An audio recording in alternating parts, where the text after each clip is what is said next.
Modi cabinet ने जाति जनगणना को मंजूरी दी है। मूल जनगणना में ही जाति जनगणना होगी।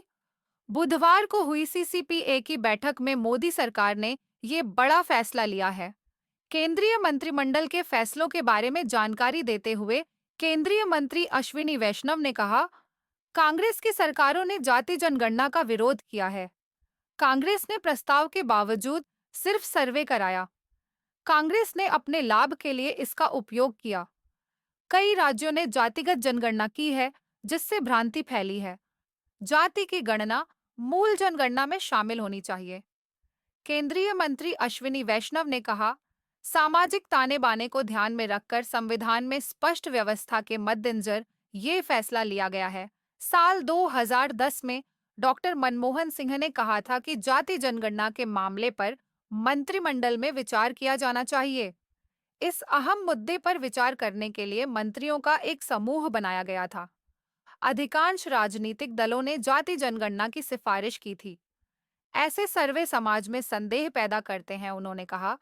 इसके बावजूद कांग्रेस की सरकार ने जाति जनगणना के बजाय एक सर्वे कराना ही उचित समझा, जिसे एसआईसीसी के नाम से जाना जाता है।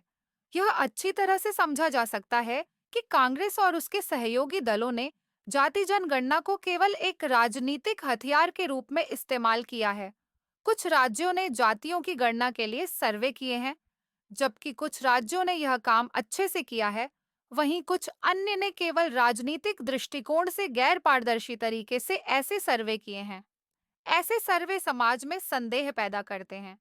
यह तय करने के लिए कि राजनीति से हमारा सामाजिक ताना बाना खराब न हो, सर्वे के बजाय जाति गणना को जनगणना में शामिल किया जाना चाहिए।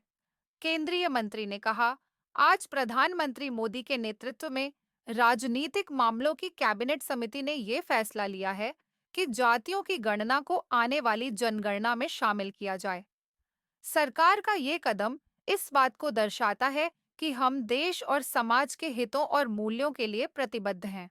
इसके पहले भी जब समाज के गरीब वर्गों को 10% आरक्षण का प्रावधान किया गया, तब समाज में किसी तरह का तनाव उत्पन्न नहीं हुआ था।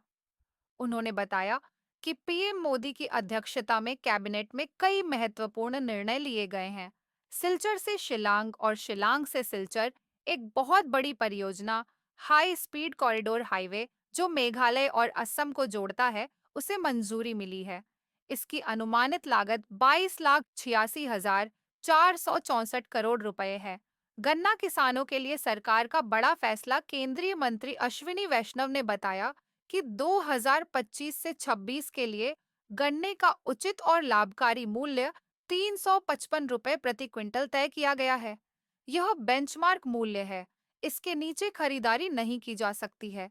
इस फैसले से गन्ना किसानों को 1,11,701 करोड़ रुपए मिलेंगे।